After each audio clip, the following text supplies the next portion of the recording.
Rahayu, saudara-saudara Jiwa Tosana Haji Nusantara, jumpa lagi dengan saya Joko Supriyadi dari JS Collection Jakarta. Marilah kita awali dalam perjumpaan ini dengan berdoa. Ya Tuhanku, semoga senantiasa segala yang terindah dan yang terbaik terlimpah untuk kita semuanya. Amin. Kita berjumpa pada tayangan 172. Tema sederhana yang saya bawa hari ini adalah Tosanaji dengan kandungan baja lebih banyak memang nampak berbeda. Sekaligus pada kesempatan ini saya akan review pusaka nomor 8005, 8379, dan 8381. Namun sebelumnya kita tahu hari ini Kamis, sudah ada yang merayakan hari raya, bahkan ada yang besok, ada yang lusa. Bagi saya itu sama saja. Yang penting izinkan saya dan JS Collection mengucapkan selamat Hari Raya Idul Fitri.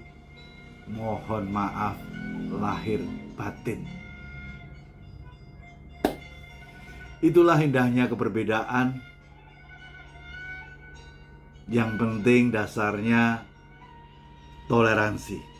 Karena bagi saya keberbedaan itu sangat indah sekali. Termasuk juga dalam Tosanaji.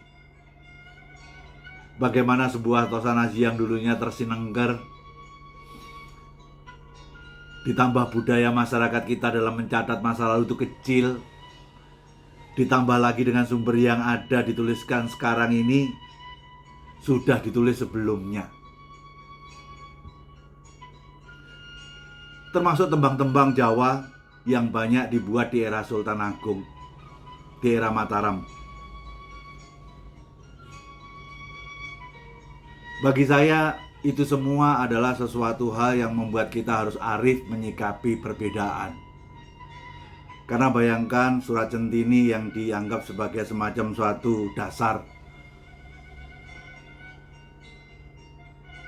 Kisah ceritanya di era Sultan Agung, namun ditulisnya di era PP4. Tembang-tembang di era Mataram, padahal Tosanaji sudah ada sebelumnya. Kita tahu bahwa Tosanaji itu diawali pada awal-awal di era-era abad 8, sehingga akhirnya menimbulkan banyak perbedaan di sana sini. Bayangkan saja, di Mojopahit sudah ada pamor kulit semongko. Padahal istilah buah semongko itu adalah buah meja yang ada di akhir abad 19, awal abad 20, dan semongko pun itu berasal dari Afrika sana. Tentunya tidak mungkin namanya di era Mojopahit itu adalah kulit semongko atau ngulit semongko. Saya pikir itu adalah penamaan yang terjadi ketika kita sudah memahami bahwa oh ternyata buah semongko kok pamornya ini mirip seperti itu. Akhirnya terjadi semacam sesuatu konsensus perubahan sesuai dengan tataran yang baru. Di Madura ada yang namanya handle janggelan. Janggelan itu adalah jagung itu kalau dikupas, jagungnya tinggal janggelnya itu. Ada semacam sesuatu handle yang mirip seperti itu, dan konon katanya sejak era Mojopahit yang seperti itu ada. Ya kita tahu Mojopahit itu ada di abad 14, sementara jagung sendiri datang di Indonesia itu di abad 16. Sehingga atas dasar tentang fakta-fakta perbedaan ini, kita harus arif menyikapi dunia Tosanaji. Makanya sama seperti di Idul Fitri tadi, beda itu indah, di Tosanaji harusnya juga sama. Kembali kepada suatu topik, hari ini kita bicara tentang masalah keris yang mengandung baja lebih banyak. Menurut pemahaman saya, baja itu mulai dikenal secara luas itu di awal-awal era Mataram. Dengan pengaruh adanya suatu bangsa Eropa, mulailah kita bisa mengetahui bahwa ternyata baja itu memang ada unsur dari besi, tapi merupakan suatu unsur yang berbeda. Sehingga kalau dikatakan bahwa baja itu beda dengan besi, saya pikir berbeda. Makanya jangan heran ketika pada keris-keris era Mataram sudah mulai ada perbedaan besi aten yang di pinggir dengan besi tapian yang ada di tengah. Karena besi aten sudah mulai menggunakan sesuatu baja. Kalau di atas Mataram sampai Mojopahit ke atas itu seolah-olah besi itu cuma satu. Jadi paling tidak di sini kita harus tahu sifat baja. Baja itu memang lebih keras, lebih kokoh dan sulit untuk ditekuk-tekuk. Karena sifat karakter dari baja itu menimbulkan pengaruhnya ke Tosanaji. Sehingga Tosanaji yang menggunakan baja lebih banyak kalau dimasukin pamor, pamornya terasa tidak terlalu maksimal kelihatannya. Dan besi dengan kandungan baja yang lebih banyak, Tosanaji dengan kandungan baja lebih banyak itu serat-seratnya itu agak kasar, tidak pulen. Dan kalau Anda nanti ninting, bukan nanting, ninting keris dengan dominan baja, Anda tinting tidak senyaring besi-besi tuban yang ting nyaring sekali, tapi lebih tek karena kekerasan dari pengaruh baja tadi. Untuk itu, pada kesempatan ini izinkan saya ingin mencoba menunjukkan keris yang seperti itu. Yang pertama adalah keris nomor 8005. 8005, maaf. Kalau Anda lihat dari sisi besinya, kering, sangat sahdu. Memang seratnya sangat-sangat agak kasar. Dan Anda berharap tintingannya sangat menyaring, ternyata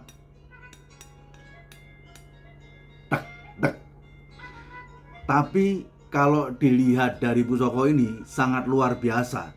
Begitu kita coba lihat dari sininya, ngadal metengnya sangat khas dari keluarga Brojokuno.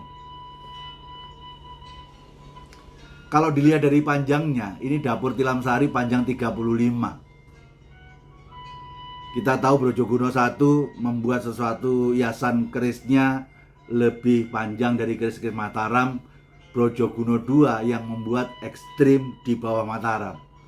Sangat mungkin ini adalah suatu tangguh Brojokuno 2 dengan pamor adek khas Surakartanya. Inilah yang kita sebut tangguh-tangguh PB Sepuh. Sayangnya keris yang sehebat seperti ini bekas kinatah panjiwilisnya dicopot emasnya, sehingga lubang-lubang bekas sangkutan kinatahnya saya ganti pakai berlian, termasuk yang di bawah di wuwungan gonjo itu pun juga emasnya diambil. Ya sangat menyedihkan, tapi saya hanya bisa menutup dengan berlian aja biar secara estetik sangat-sangat bagus. Jadi buat Anda yang ingin melihat secara detail pusaka ini, Anda bisa melihat pada website dengan nomor 8005.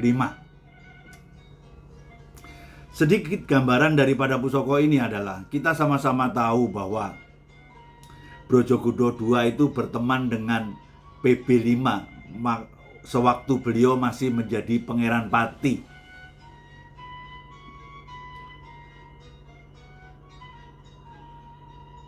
Sinuwun PB5 sebagai Pangeran Pati saat itu memulai membuat suatu keris dengan bawang sebungkul yang lebih besar, sehingga cikal bakal Mangkubumen ada pada era PB5. Dan bahkan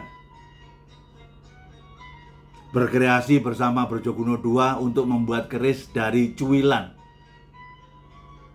meriam kebanggaan Surakarta, Kiai Guntur Geni. Kalau empunya Brojokuno 2 eranya adalah di era PB4 atau PB5, dia mengandung semacam suatu baja yang lebih banyak dengan serat yang kasar. Ketika ditinting suaranya tak seperti ini, Yang seperti inilah sangat mungkin merupakan suatu keris Brojoguno II yang dibuat dari baja meriam Kiai Guntur Geni. Mungkin ya. Tidak ada sesuatu yang pasti di dalam berkeris. Kembali lagi kepada rasa diri kita, rasa hati kita untuk melihat serk atau tidaknya. Namun kalau urusan pusoko itu lebih ke arah greget, wingit, goyo, jelas nampak pada pusoko ini. Inilah Tilam Sari, pamor adeg, era PB4, tepatnya PB5 Brojoguno II.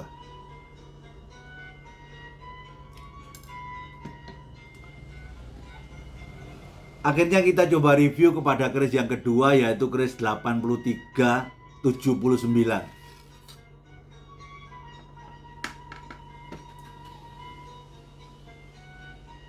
Pamor Jalak Tilam Sari. Sokuan 2.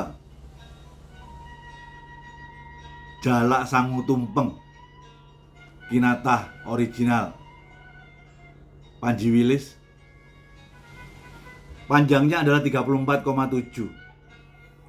Kalau melihat gaya seperti ini, jelas ini adalah keris HB. Melihat korosinya HB sepuh. Namun kita lihat secara seksama. Melihat karakter besinya itu sama mirip seperti keris nomor 8005 tadi. Bedanya ini hanya GST original HB. Lah, kalau kita bicara tentang masalah GST Jalak Sangu Tumpeng, ini semua itu diawali dengan ketika PB3 menyerahkan keris kepada HB1 pada tanggal 15 Februari 1755, 2 hari setelah perjanjian Giyanti. Seolah-olah sebagai suatu pengakuan bahwa Mataram dibagi menjadi 2, sah Jogja bertahta. Diserahkanlah Kanjeng Kiai Ageng Kopek, dan itu merupakan suatu pusaka utama Yogyakarta. Ketika itu menjadi pusaka utama, alangkah sesuatu hal yang sangat mungkin para empu, ya terus terang aja sangat enggan di era itu membabar keris GST, karena keris nomor satunya HB saat itu adalah Kanjeng Kiai Ageng Kopek sekaligus berdapur Jalak Sangu Tumpeng. Namun, walaupun empu enggan, kalau itu sudah merupakan suatu titah raja, otomatis empu itu akan meyasan. Jadi, sekali lagi, keris ini terasa spesial. Spesialnya adalah saya jarang jumpai dampur GST pada keris HB. Namun kalau kita lihat di era-era HB7, Anda akan menemukan beberapa GST karena sudah jauh dari awal HB1. Saya pun juga punya satu bilah keris HB5 Jalak Sangu Tumpeng juga. Namun untuk yang HB sepuh, HB1, saya hanya tidak punya satu bilah ini. Saya sekali lagi menganggap ini sesuatu pusaka yang sangat luar biasa, karena menurut saya ini benar-benar kelas pusaka super bagi saya. Wingitnya terasa, gregetnya mantap, goyonya juga ada. Jadi saudara-saudara sekalian, terlihat sederhana namun ciri khasnya sama. Seratnya kasar, tintingannya tek-tek juga. Ini pun keris di mana dominasi bajanya lebih banyak. Bisa saja ini terinspirasi sama seperti keris 8005. Demikian saudara, semoga kita juga paham bahwa ternyata ada keris seperti itu. Satu lagi agar semuanya menjadi mantap, saya melihat keris, saya review di 8381. Tilamupe panjangnya 35 cm. Rojo Bolorojo. Banyak orang mengatakan bahwa ini Tangguh Kartosuro. Saya tidak pernah membantah, terserah.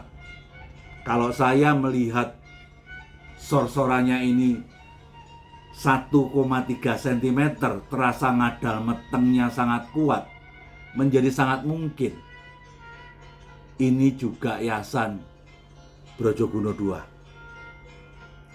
Namun ada yang menyangkal pada saya untuk mengatakan bahwa kenapa pamornya nggak sebegitu mantep banget. Sekali lagi, keris-keris yang dibabar pada Tosanaji, di mana komponen bajanya lebih banyak, itu tidak akan pernah membuat yang namanya pamor menjadi maksimal.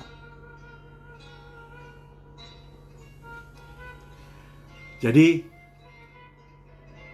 sekali lagi, ketika keris dibuat di mana bajanya lebih banyak dan dia relatif pendek dan mempunyai semacam sesuatu sorsoran yang sangat tebal, keris jenis yang seperti itu sangat efektif untuk tempur jarak pendek. Kita sama-sama tahu di era-era Kartosuro, di era-era itu penuh dengan semacam sesuatu pertempuran, sehingga sangat mungkin. Lain cerita kalau Anda melihat keris-keris yang di atas Brojoguno II, misalnya Brojoguno III. Brojoguno I adalah lebih panjang daripada keris Mataram, Brojoguno II lebih pendek daripada keris Mataram, dan Brojoguno ketiga memperpanjang gonjonya sehingga membuat panjang bilanya sedikit panjang, balik lagi ke Mataram. Kalau sudah ada keris-keris bergaya Brojoguno dengan panjang 36, 37 atau lebih dari itu, pasti akan kelihatan indah. Karena di era itu sudah tidak banyak ada semacam satu era pertempuran sehingga orang memburu suatu keindahan. Sama seperti keris-keris Mageti. Mbah Guno sebagai Mageti I, pada saat dia berada di era HB 3, biasanya kerisnya bulan-bulan seperti kayak besi-besi Mojopahit. Namun setelah dia bergabung ke pasukannya di Ponegoro menjadi Empu Kepala, dia mempunyai sesuatu karakter besi yang digunakan menjadi berbeda. Karena di saat-saat pertempuran, walaupun keris itu bukan sebagai suatu alat tempur utama, dia sebagai pusaka, tapi dalam kondisi terdesak itu akan bisa digunakan. Jadi kalau Anda melihat yang namanya Mageti I, Mageti II, kalaupun ada yang namanya pamornya kok nggak terlalu indah, hanya kayak gitu-gitu aja, pahami bahwa ternyata komponen bajanya jauh lebih banyak. Lain cerita Mageti III ke atas, cantik-cantik pamornya. Jadi sekaligus itulah yang saya bisa hadirkan pada kesempatan yang indah di Idul Fitri ini sebagai suatu teman saat Anda beranjang sana kesana kemari bertemu handetolan di daerah masing-masing. Demikianlah saudara, semoga ada semacam satu manfaatnya. Tetap bahwa berkeris ini adalah permainan olah rasa demi untuk menurunkan ego diri. Pertanyaannya kepada saya, egomu apa rendah, Jok? Sulit sekali menurunkan ego saudara. Saya pun juga sering kadang-kadang pada suatu titik itu alpa. Namun ketika kita sadar, ya harus kita turunkan lagi. Jayalah budaya Tosanaji Nusantara, pastikan budaya ini menjadi tuan rumah di negeri sendiri. Kalau bukan kita, siapa lagi? Kalau tidak sekarang, kapan lagi? Rahayu, Rahayu, Rahayu Sagung Dumadi. minal aidin wal faidin.